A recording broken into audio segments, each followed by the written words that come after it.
Dr. Nirmal and Dr. Lakshmi to moderate the session. For her first talk, Ms. Rashmi is an optometrist working in Contrast Eye Hospital, and she is also an expert when it comes to managing people and children with low vision, including cerebral vision. Team KSOS for giving me this opportunity. My talk is about low vision aid dispensing, how and to whom. I'm sure you might have seen someone like this even if you are not in this profession. Yes, these are the people whom we interact with day in, day out, and given we are in this profession of optometry, we are fortunate enough to help them figure out to maintain a good quality of life despite their visual impairment. Visual impairment includes both low vision and blindness. We as optometrists will be mainly concentrating on people who have low vision. When to refer a patient to low vision clinic? Apart from WHO guidelines of best corrected visual acuity less than 6/18 to light perception in the better eye or visual field less than 10 degrees, it is simple to remember if the patient is not happy with his or her best corrected visual acuity to do day-to-day activities, simple, you can refer the patient to low vision clinic.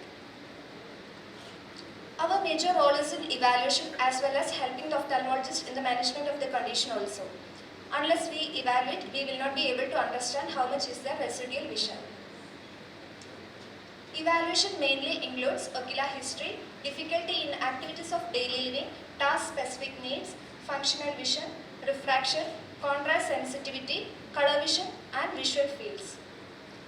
History taking should be comprehensive and conclusive. It includes quite a bit of information about educational and occupational history. Review of medical records is important to know diagnosis and duration of defective vision. Visual performance can be assessed by external observation. Just check whether the person is completely managing mobility by himself. Other limitations and associated disabilities should be noted.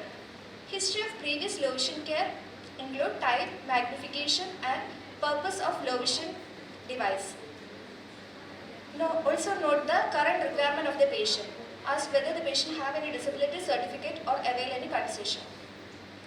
Difficulty in activities of daily living include difficulty in personal hygiene, seeing food on table, climbing stairs, cooking, identifying currencies, etc.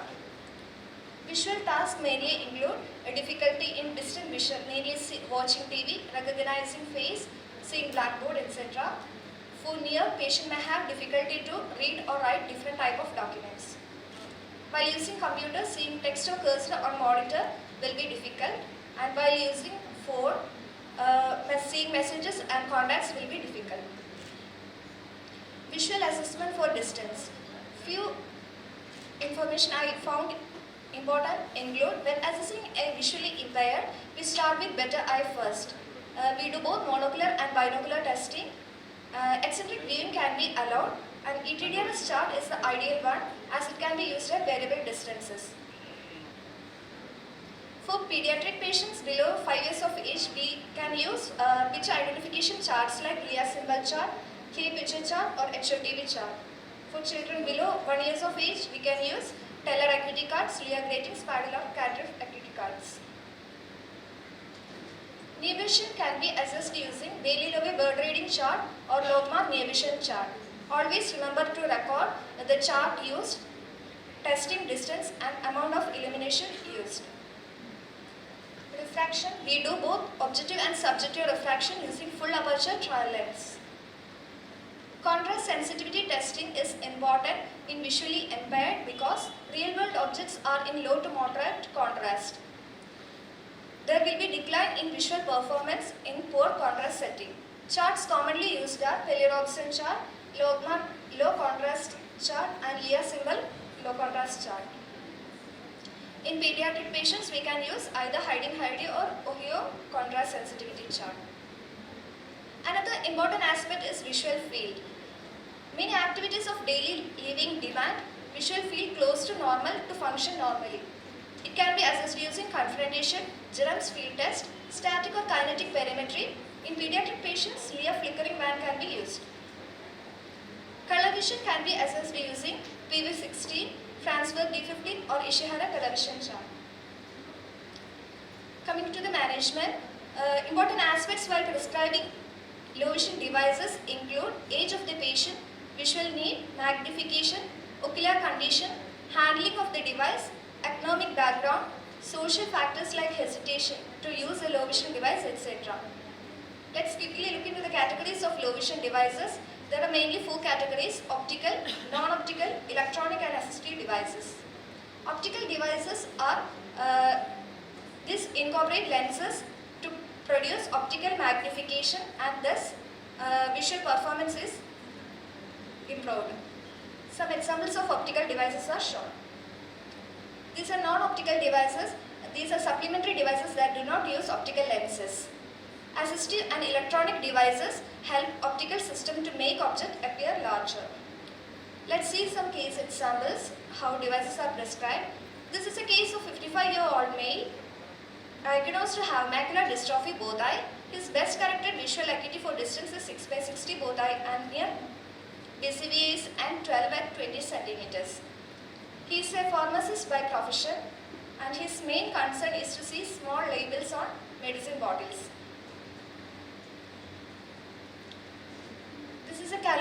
This is a formula for calculating near magnification. Here the current near visual acuity is N12 and the required visual acuity is N6. So we put the target visual acuity 2 lines smaller than the required visual acuity, that is N4. By doing the simple calculation we get 15 diopter. Here the patient preferred to use hands-free aspect, so we have prescribed prismospheres. Next is a case of 12-year-old male diagnosed to have oculocutaneous albinism. His best corrected visual acuity was 6/24 with +3 diopter cylinder at 90 degrees and his main concern was to see blackboard, reading small prints and photophobia. In this case, calculation for magnification using this formula and we have got the magnification 4x. We have prescribed a patient with spectacle mounted telescope. For the near patient was managed with 4x65 dome magnifier and for photophobia complaint patient was prescribed with amber color tint. Here a combination of devices is used. Next is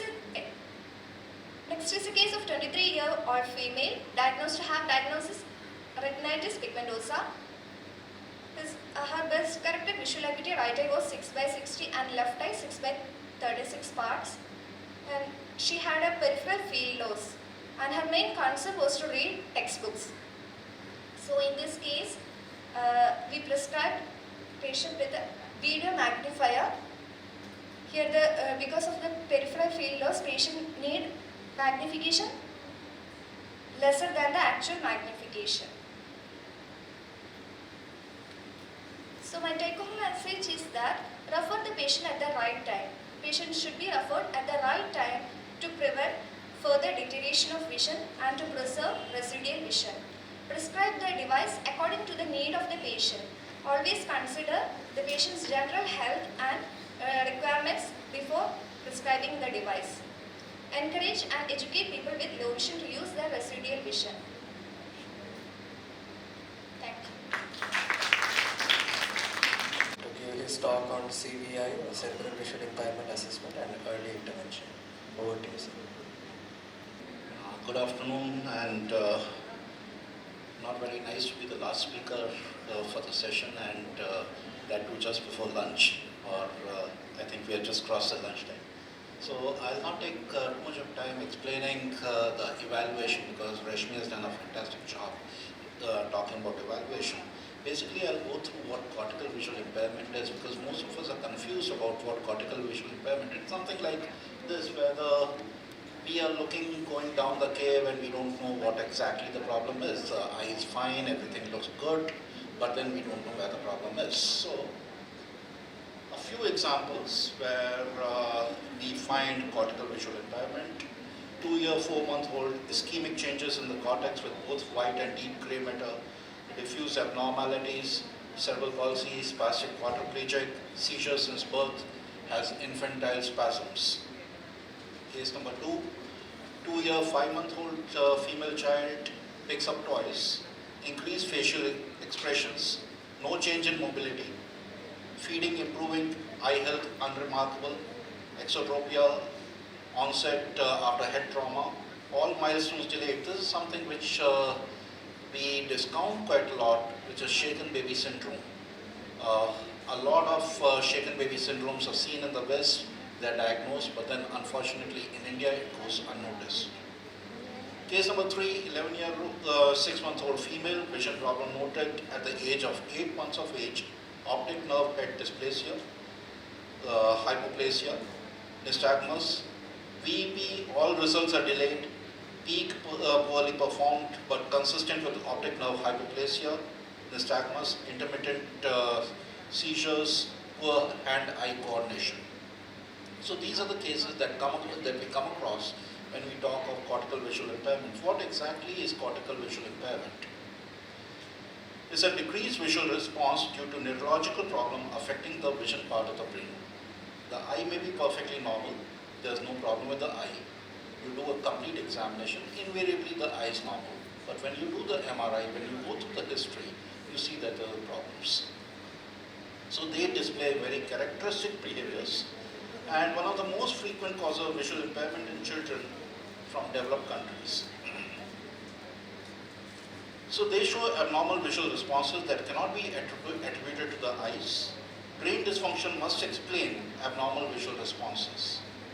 Fixation and the following is not very good, and visual regard to the reach of the child, that is not good. So the common causes for cortical visual impairment are hypoxic ischemic encephalopathy, which is HIE, periventricular leukomalacia in preterm kids, traumatic brain injury due to shaken baby syndrome, neonatal hypoglycemia, metabolic disorders, and the other causes can be antenatal drug abuse by the mother, cardiac arrest, twin pregnancy, central nervous system developmental disorders, or accompanying features of CVI include cerebral palsy and developmental delays. The most common symptoms in CVI are abnormal light response. They either gaze too much at the light or have photophobia. No response to even, possibly not even to strong light. Blunted or avoidant social gaze. You don't know if they're really having a social smile, not having. So brief fixations. Intermittent following. You feel that the child is following, fixating and following.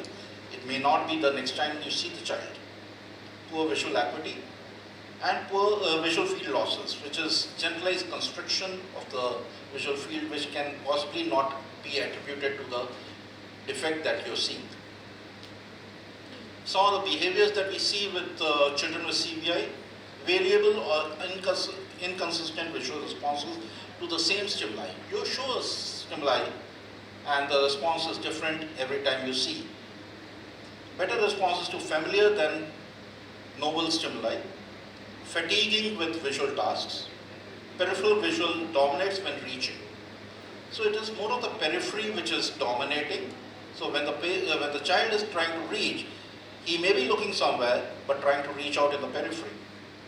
Colored stimuli elicit better responses than black and white stimuli. Visual attention for moving stimuli is better than static stimuli. Vision for navigation is unexpectedly good. The parents come and say that the child is able to move across the house perfectly well. And when you check the visual acuity, when you check the vision as such, you feel that the child is not able to see. But when they are navigating, at least in the known surroundings, they are very good. Difficulty seeing an object or image in crowded area. There is figure ground perception. So if it's this entire crowd, they will have a lot of difficulty where it is a solo empty areas. Reduced responses to visual stimuli when music, voices, etc. are there. So they cut off when they are when they are hearing something, when they are smelling something, they cut off the visual responses. Statokinetic dissociation in children. This is something where the child cuts himself off when the static thing is there, but when the moving objects are there, moving stimuli are there, they are very good. So when it is in the periphery is pretty well developed, but the central vision, the the power cellular vision, that is very poorly developed. Other thing that we get confused with cortical visual impairment is delayed visual maturation.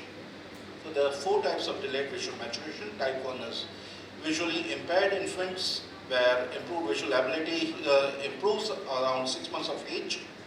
Type 2, they have attention problems. Type 3, they have nystagmus or things like that, which decrease the visual acuities. And type 4, associated with retinal, optic nerve, and macular anomalies. Now, what do? We do a complete examination, like what my previous speaker has spoken about. A complete ocular examination has to be performed, and then obviously that has to be collaborated with MRI findings and the electrodiagnostic findings, which work along with the neurologist. What I like to tell my patients or my parents first is mother talking to the child. The child is used to the mother. The child is never used to the father or anyone else, because in the womb the child was hearing, the fetus was hearing all the noises, all the things that was happening with the mother. And mother is the best person who can provide the best possible therapy to the child. So I only tell the mother to hold the child like this, put a big bindi, wear very bright clothes. Like I said, they respond better to color surroundings, colors. So put a big bindi and keep talking to the child. He or she may not be even able to see that, but then talk to the child, and that works as the best therapy that can be provided.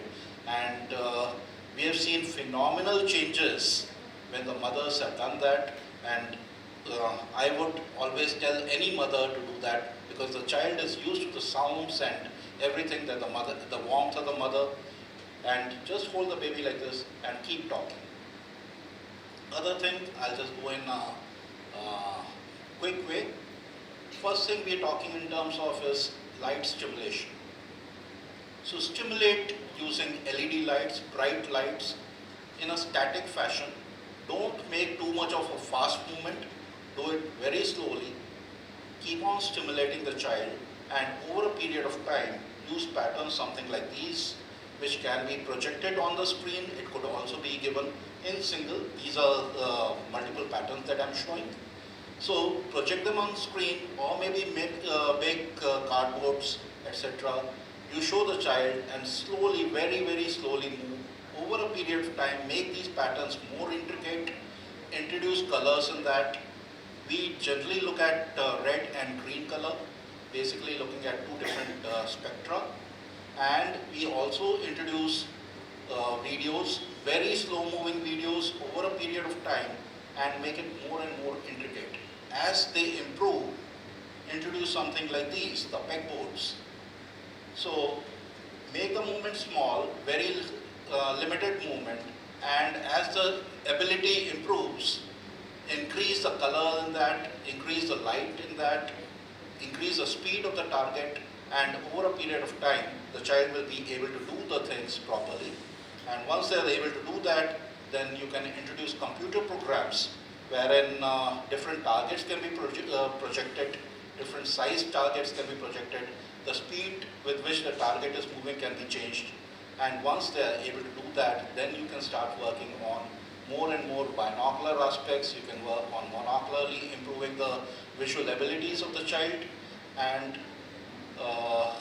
once the visual abilities monocularly improve, you can start working on the binocular abilities. And once you're able to do that, in a number of cases we have seen that the child has improved considerably. And if not, you can also try low vision devices. You can also try prisms, wherein we are using more like Eli-Peli prisms and things like that, where they help the child considerably. The last thing that we like to do is binasal, because that improves the peripheral fusion. So if there's a refractive error, obviously you're going to correct appropriately and provide binasal, because that improves the peripheral fusion for the child. And along with that, you start providing a lot of stimulation, and that helps the child a lot. Any questions? Happy to take. That we are giving it for squint. In these cases, we are only trying to improve the periphery because periphery not in a form of an occluded, but we give the stigma, and that can continue for quite a long time till the time the functions improve. So I don't have any specific time duration for which I can tell you, but as the functions improve, we can keep cutting down. And because Child will withstand the duration of this evaluation in your OPD. Okay, before you are telling them or instructing them we have to put drops and do retinoscopy, just ask the mother that it will take this much time. It might take 3 hours, 4 hours. Will you be able to manage the child? Okay, because to manage a normal child itself is a task, and it's a Herculean task to manage such special kids. Okay, many of you might not be having kids now. When you have kids, you will understand that. So that is one thing that we need to do. If they are okay with that, let them come another day, fresh. And you never know at what time the child is alert and active. Only the caretaker who is taking care of the child would know. Sometimes the child will be having a totally opposite sleep rhythm. He will be sleeping more in the morning and will be alert more at the during the evening hours and all. So that is one point as both as ophthalmologists and as well as optometrists that you should keep in your mind. so I'd just like to add to what he just mentioned. One thing we like to split our evaluation into multiple sessions. Never take too much of time. Secondly, you're not only treating the child, you're also working on the parents, because there's a huge amount of psychology which is involved over here.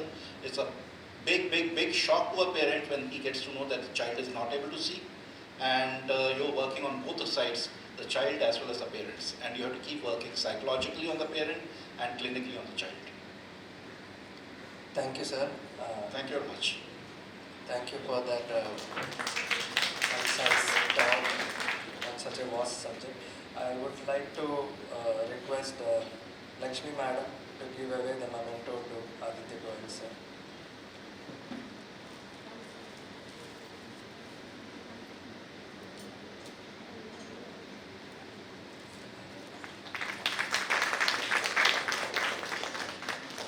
Thank you so much, sir. I would like to request Soumya Madam to give away the memento to Dr. Anita Arana.